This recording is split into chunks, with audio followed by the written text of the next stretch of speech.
It is with great enthusiasm that I introduce to you our speaker, Mr. Howard.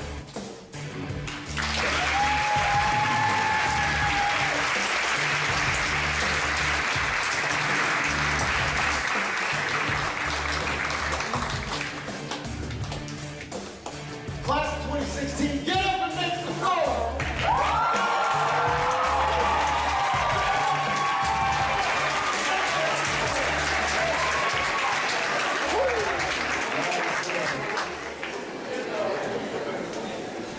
All right, now before we get started, you guys hear me? All right, before we get started, I need to feed off the energy. All right? So, a couple of things. If you want to record, please do. There's a reason why. You guys have friends and relatives who aren't here who will need to hear what I have to say. So I want you to take what I'm saying, put it on your Facebook, put it on your YouTube. Because what I'm saying is not just for you. There's some people just like you who may not be fortunate enough to be sitting here today. Second, I always make a deal with my audiences. It's a real simple deal. I don't have a lot of time, but the little bit of time I have, if you lend me your ear, I will give you my heart. If that's a fair enough deal, say you got it. You got it. Let me hear it. Say you got it. You got it. Okay, let's rock. Now, to the administration, faculty, any members that may be here from local government, parents, relatives, friends, and family, and of course the graduating class of 2016, good morning. I want to begin by giving you graduates a warning. In a couple of months, many if not all of you will be either commuting or leaving home for college. During that very first week, as you walk through the campus center, you're going to meet some nice, happy people. They'll be sitting at tables something like this, and there'll be all kinds of stuff on the table that they're going to give you for free. Like umbrellas and towels and frisbees and t-shirts, all kinds of swag. Now, if on the front of those tables you see banners that say Visa, Discover, MasterCard, American Express, stay your behinds away from those tables.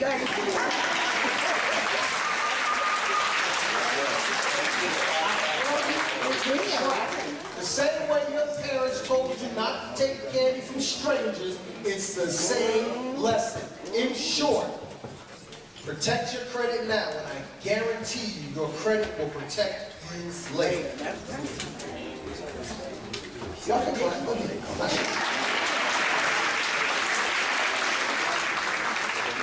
Now, Mr. Smith gave you a little bit of my story in my bio.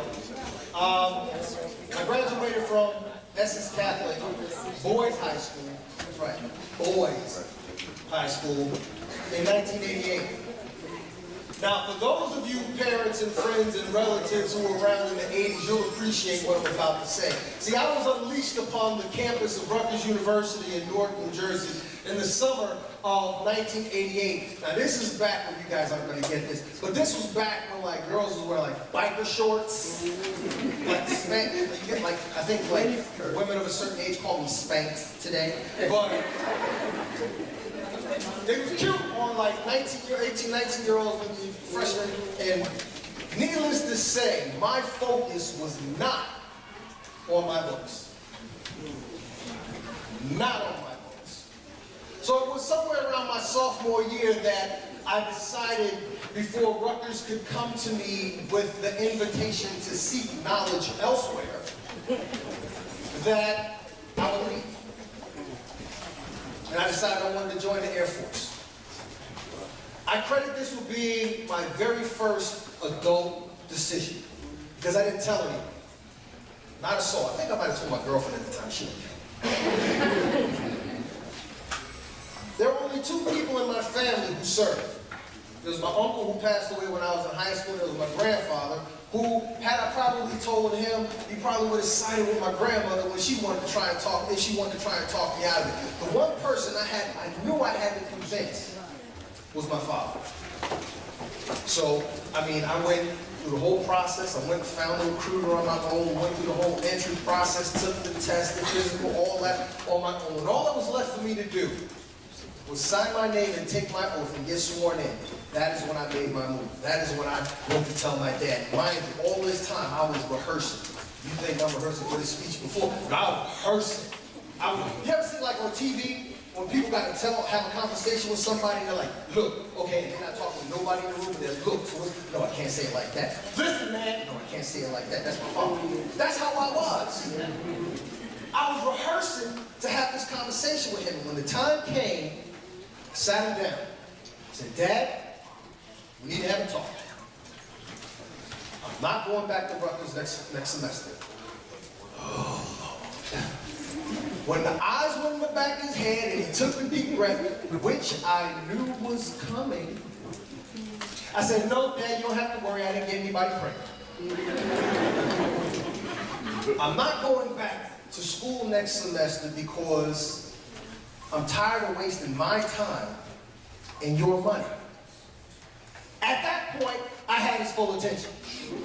At that, this is for the kids. At that point, I was like, ha! Got him! I ran down every detail that I had endured and gone through and all the research and everything. I said, Dad, you know, I don't want to be here, but I'm not going to just get some reckless, random job in the law. I'm going to join the Air Force, but I'm only joining the reserves. I'm going to be back in a year. We'll do 1 week a month, 2 weeks out the summer to be good. When I was done, I was exhausted. But I was just waiting for that one thing, to see my father was always fine. See, y'all think y'all slick? Trust me when I tell you, your parents about 4 or 5 steps ahead of you every step of the way. My father was no different.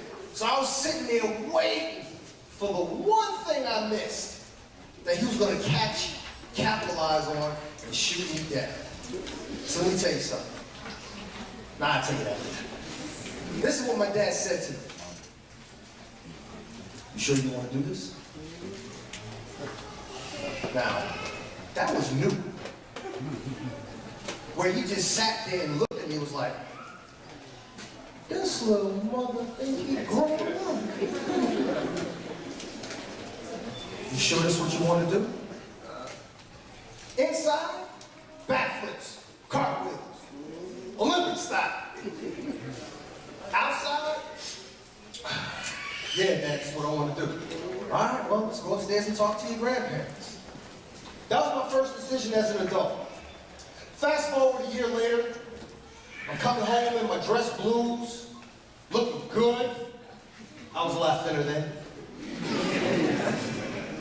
I get to the Air Force Base, ready to start my 1 week a month and 2 weeks out the summer, and the clerk says, Aaron Reed, we might have to keep you.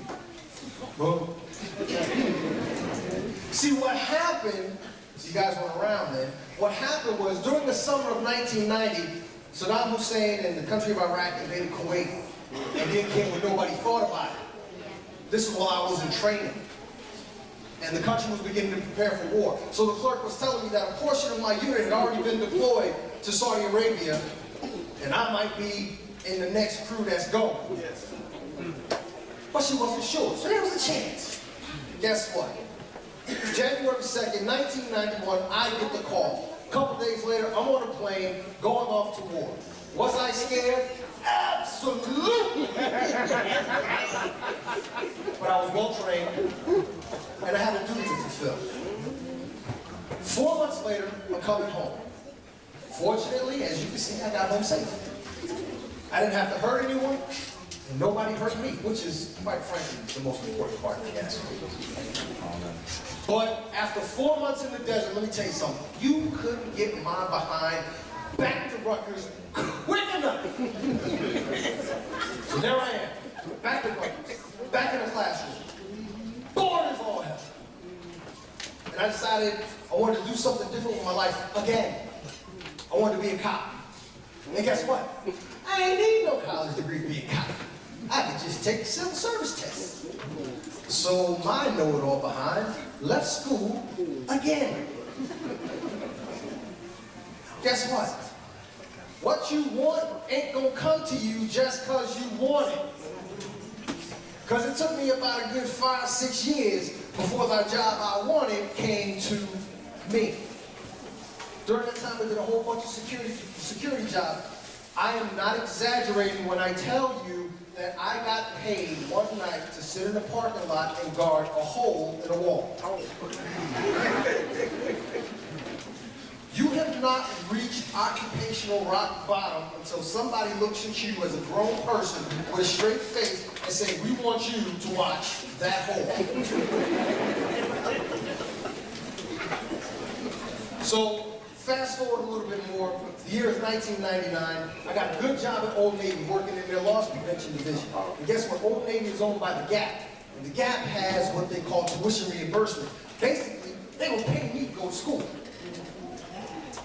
So I'm like, okay, haven't gotten this cop thing yet, took all these tests and nobody hired me. Tell you what, it's gonna be new millennium.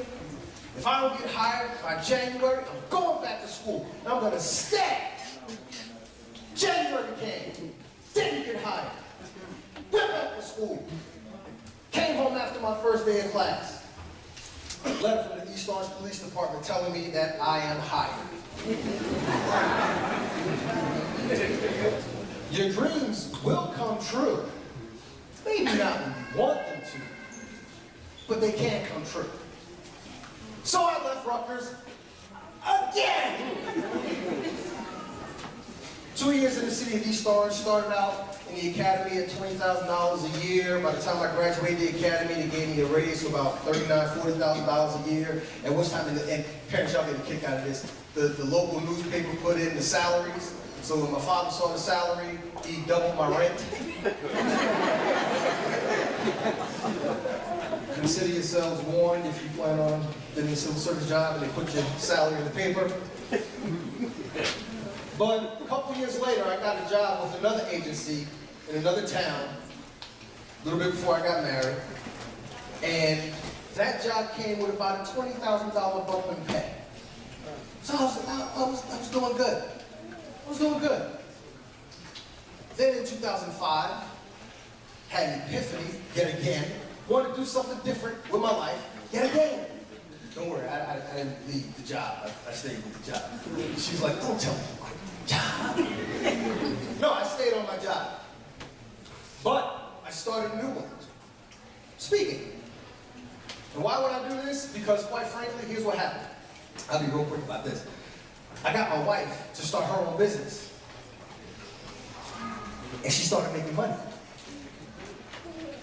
Because she listened to me. And I figured, if I can get this woman, of all people, to listen to me and produce results, I can talk to anybody. Anybody. So, I started speaking. Started learning how to do what I do. Started training myself. Started reading books on how to do this. But still, doing my police thing. Then I got into an accident on the job. Head-on collision. I made it. Unfortunately, an elderly woman who was a passenger in the car that hit me head-on did not. She never made it out of the hospital. She passed away like the day before New Year's Eve. I stayed on the job a couple of years longer, but after that, I wasn't the same. The job wasn't the same. I was prepared, shoot 'em up, bang, bang, cops and robbers. I was prepared for all of that. What I wasn't prepared for was somebody dying, me being involved in it, and nothing I could do about it. That was the chink in my armor. So after a while, I talked to a few people and I was allowed to retire early. Under the grounds of post-traumatic stress. Yes, this is real. Google it, look it up. It is real. It doesn't just happen to soldiers. Okay? But let this be a lesson. when you're about to make shifts in your life, that's when the haters come out. That's when the snakes come out. You don't have to shake the grass. You just got to move your, well, I'm not going to say that. Because somebody on my job went to somebody they knew on the pension board, and they said, Harold Reed is faking. Harold Reed don't have no post-traumatic stress. Harold Reed's a motivational speaker. Harold Reed got videos on YouTube. Harold Reed is writing books. Harold Reed got a website that says he makes $2,500 a speaking engagement. Harold Reed can't possibly have no post-traumatic stress. So when I thought I was going to retire and go into my pension and move into the next phase of my life in May of 2011, the pension board said, no, we need more information. So several months later, 3 psychiatrists later, we fast forward to November of 2011. And guess what? I wasn't faking. My pension, my retirement got approved. And I was free. And the best part about it was they had to pay me back for all that time that they didn't pay me. To November of 2011. No income. Yet my cars didn't get repossessed.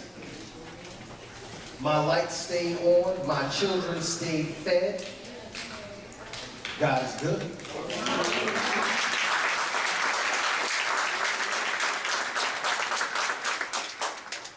And I was back in business speaking because I had to take a break from speaking because I didn't want to give these people the fuel that they needed. Oh, well, how is he really suffering from post-traumatic stress? If he is doing the speaking, I had to take my videos down. I couldn't do what I had found to be my passion. And I'll talk about that in a second. But after this, I was free. I took that check that they gave me. Did I go to my bank? No. I went to their bank. Do I have a account at Wells Fargo? No. Would you like one? No. Cash my check, please. So now I had to watch these people scramble because nobody's really sitting there with $30,000 in their little till at the drawer. But they had to scramble around. Yes, that's how much that retro check was. And they had to scramble around. You know what? Parents, adults, and friends, y'all know what it means when you say, I wrote a check in the bank balance. Welcome to my day. Fast forward one more year, 2012.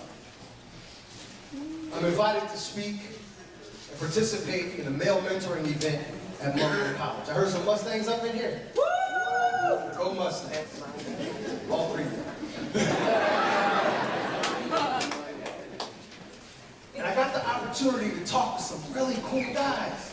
Juniors and seniors in high school from all over the city. It was bittersweet. The reason why it was bittersweet is because the sweet part was I love talking to young people. In case you ain't figured it out. Yeah. One of my favorite off-duty jobs when I was a cop was working at my local high school, where I could talk to teenagers, and I was able to set a lot on the right path. And some I was just able to, a lot of these kids are still in my life today. I've been able to go to weddings of guys that So that was the sweet part, being able to really pass on some knowledge. But then, this is the bitter part. On the ride home, on the drive home, I'm saying to myself, or at least there's some voice back there somewhere, you're a hypocrite. You are a total hypocrite. How are you going to talk to those boys about the value of a college education? You were 3 times, count it, 1, 2, 3 times college dropout. Now, some of you may have noticed that I have a very confident swagger about myself. The reality is, there are people in this world, this has been statistically proven, there are people in this world who fear public speaking more than they do death. There are people who would rather die than stand on a stage and speak in front of a whole bunch of strangers. I'm happy that I'm not one of them. Now, I've been called many things in my life. I've been called cocky, I've been called arrogant, some of these things to my face. But the one thing, and I'll accept that, but the one thing I refuse to accept being called, even by myself, is a hypocrite. So, that is when I took my behind back to school, and within a year, got my degree.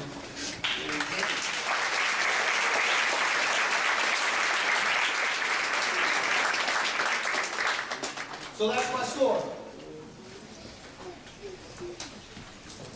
2012, I was inspired to speak to some young men, and every year, I've gone back to Monroe College and spoken to young men there. Where are the guys I spoke to this year? Stand up.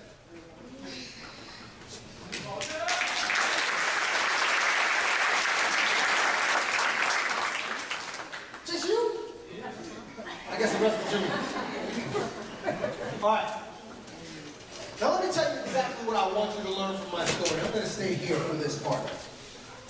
First, if you are going to college this fall, know now that you're going there to get an education. You are going there. Let me say this again. Step away from the mic. Come up here. You are going there to get an education. Remember the first part of my story? I was distracted. Pretty girl, the bike shorts, the spikes. You are going there to get an education. Do not allow yourself to be distracted by all the parties and whatnot. Go in and stay in. My story would have been a whole lot shorter if I'd have just stayed in once I was in. If you're not going to college, believe it or not, that's all right too. However, don't make the mistake of thinking that your learning is over. You've been in school for 12, 13 years now. You may not recognize it, but you've developed a successful momentum of learning. Just because you won't be sitting in a traditional classroom, that does not mean your learning is over. Second, don't think that because I told you I went from making $20,000 a year to over $100,000 in 6 years' time, that you can do it too. At least not the way I did. I'm an anomaly. I'll admit that. Now, I'm bad. Don't get me wrong. I'm a bad boy. I'm a bad. Trust me. But as bad as I think I am, or as bad as I may very well be, imagine how much better I could have been if I stayed my behind in school the first time.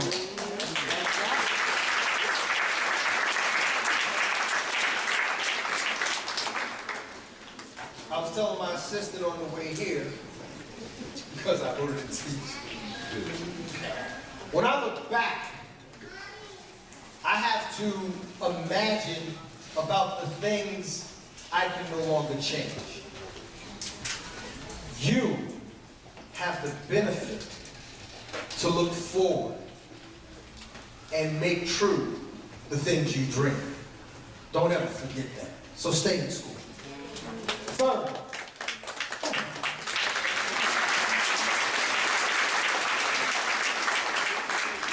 discover your passion and build your life around it. Use your education as a foundation. Now, it's ironic that I'm saying this because, well, we're in New York. So I'm sure you can understand that the tallest buildings have the deepest foundations.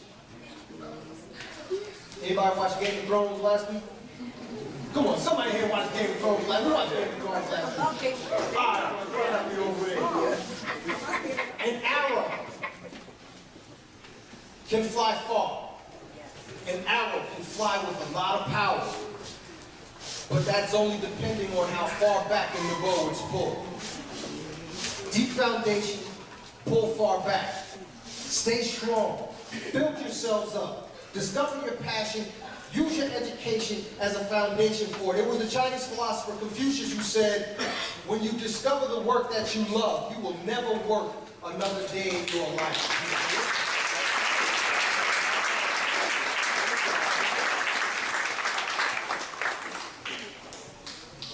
Can't you tell I love what I do? Does it look like I'm hurt? I ain't got nobody saying, yo, Reggie, you need these reports on it. I own a lot of things. I own my home, I own my car, as long as the bank don't come to me. The most important thing, the most valuable thing that I own is my time. I always tell people time is the one thing that I have an abundance of that I don't owe anybody. People say, we want you to come speak. You think you'd be free to come speak? No, I'm not free. I can be available, but no.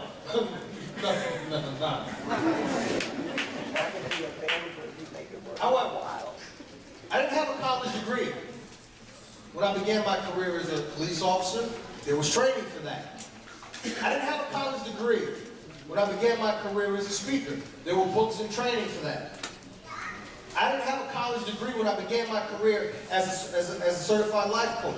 There were books and training out there for that. So to those of you who may not be going to college, I implore you to not only discover your passion, but to make it your responsibility to go out there and find the books and training so you can make the most out of it.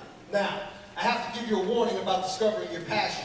Because, see, when you discover your passion, and you're serious in your heart about it, it doesn't matter if you scream it from the highest mountain or just whisper it deep down in your soul. If you are serious about it, God, the universe, whatever you deem your higher power to be, she, whatever, is going to take notice of you.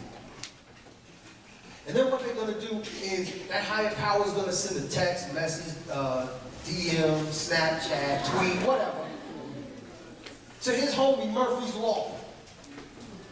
And Murphy's Law at that point is going to start making his way to your dorm room or your house.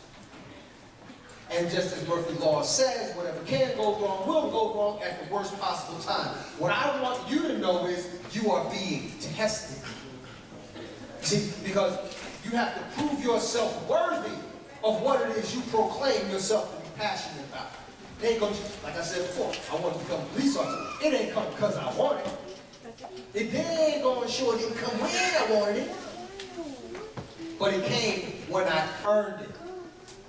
When the universe felt I was ready for it, that's when it came. You are no different. You are no different. So know that you're being tested. When you're faced with going to the hottest party of semester, or having to write that term paper, you're being tested. Know that when you have a choice between pledging a fraternity or a sorority or taking an internship, you are being tested. Know that when you have invested your heart and your soul into your boyfriend or your girlfriend, and you come to find out that they liking somebody else because it goes down in the DM, know that you are being tested. Know that if you don't get that job you want, that you know you deserve, you are being tested. Now,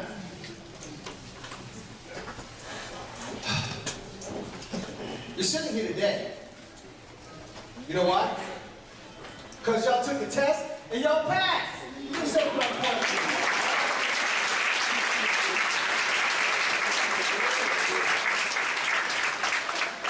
But this here is important because there's something else. Know that when people tell you that you're a fool for chasing your dreams, know that you are being tested.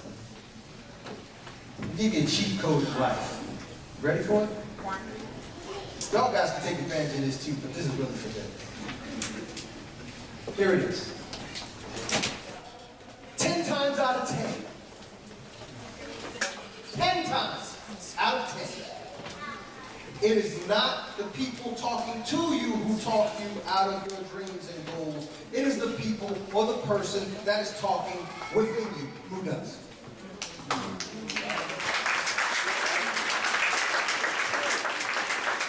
Now, you've proven yourselves to be good enough to wear those caps and gowns.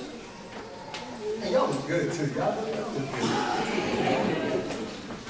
But here's the thing, there's going to come a time when those caps and gowns got to come off. The world's out there waiting for you. Y'all look pretty now. Y'all look cute now. Fellas, y'all look strong, handsome.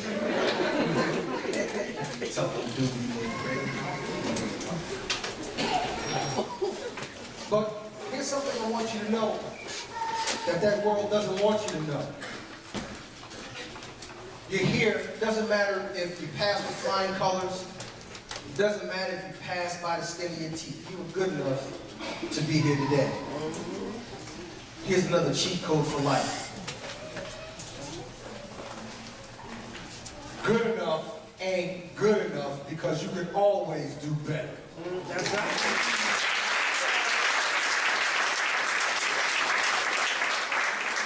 Don't make the mistake of walking out to the world with your naked dreams, thinking that you can make it happen. Because the world only owes you two things. A place to live and a place to die. Everything in the middle is up to you.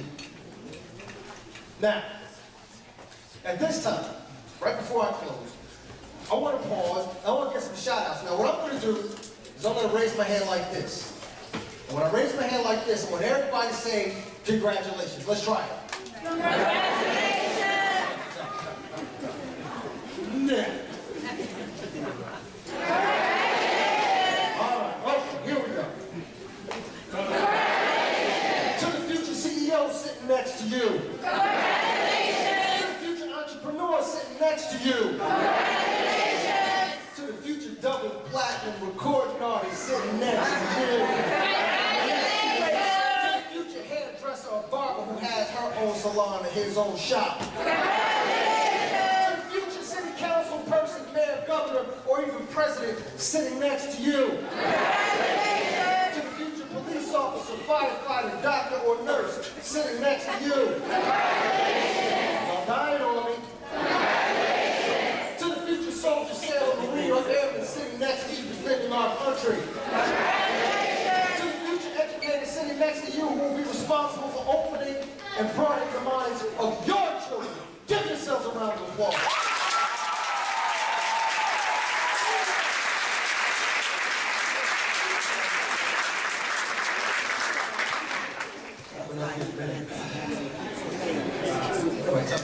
I should be used to this by now. I have three things I want to share with you before I close.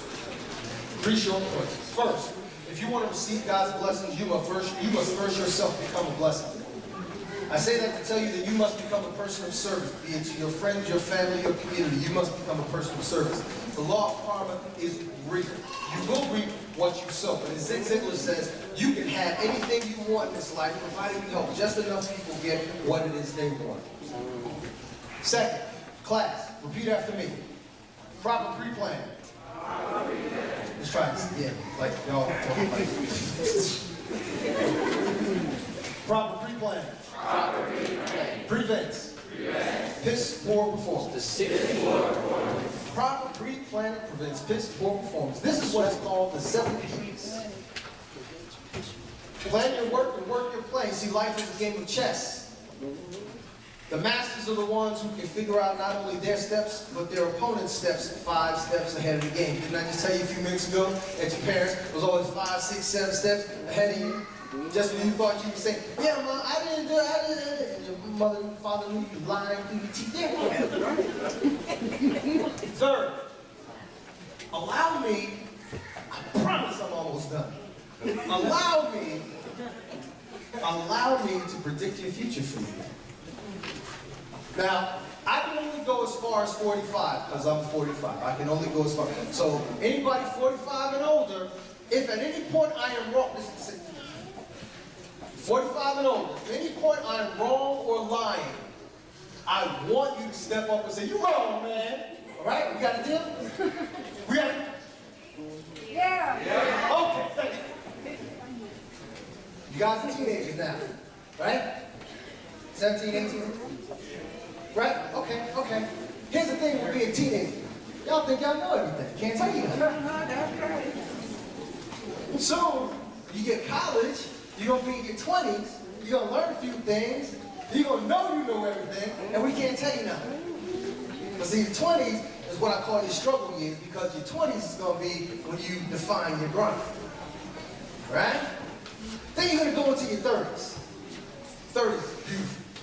Because see, it's in your 30s when you discover you ain't know half of what you thought you knew and none of what you knew, and you're going to spend your 30s cleaning up all the messes you made when you was in your 20s.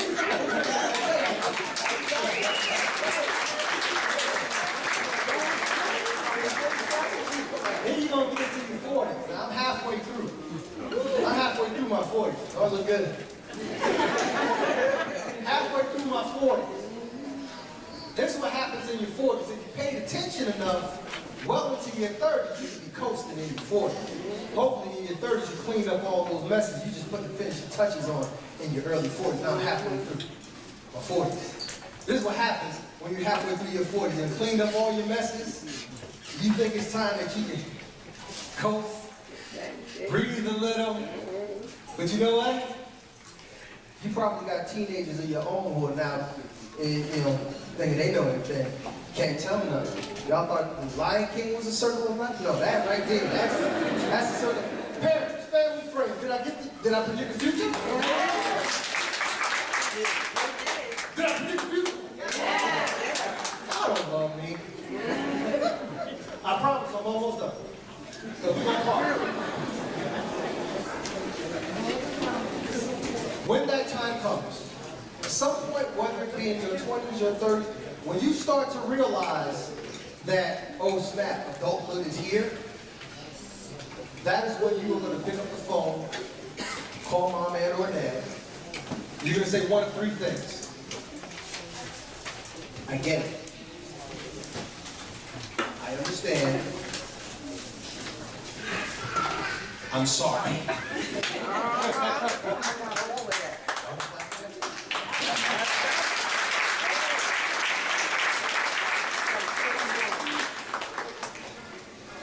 Y'all ready for this?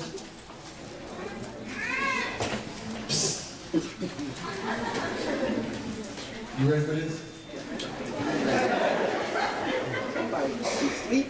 In closing, man comes home from work after a long day in the office. His 5-year-old son comes up to him, Daddy, can you play with me? Son, I got some more work to do. Just give me a little bit of time, and I'll play with you before bed. Now, y'all know 5 minutes to a 5-year-old is forever. Daddy, can you come play with me now? Father says to his son, you know what, sit right here. He goes to the table, picks up a newspaper, takes a picture of the planet Earth, tears it up into a bunch of little pieces, gives the boy a roll of Scotch tape. He says, you know what, when you get this picture of planet Earth together, put it back together, bring it to me, and then I'll play with you until supper time or bedtime. Now this man just thought he bought himself maybe like an hour and a half. The boy comes back in 20 minutes. Wow. 20 minutes. Daddy, I got it! And the picture's right. So the father says, well, how did you do this in 20 minutes? 5-year-old boy looks at his father and says, Daddy, on the other side of the picture, there was a picture of a man. All I did was put the man in there.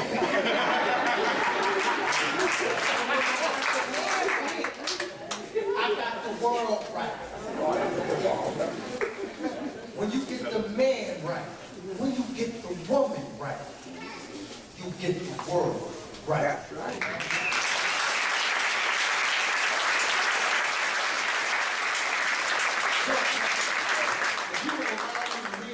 Myself, my name is Harold S. Reed Jr. I am your motivation speaker and coach. If you don't know what motivation means, motive plus action equals results, and results equal success. If you don't remember anything I've said here today, remember these two things. 1, the impossible is only impossible if you don't step up to make it possible. And 2, God plus you puts you in the majority. So if you got God behind you, can't nobody stand in front of you.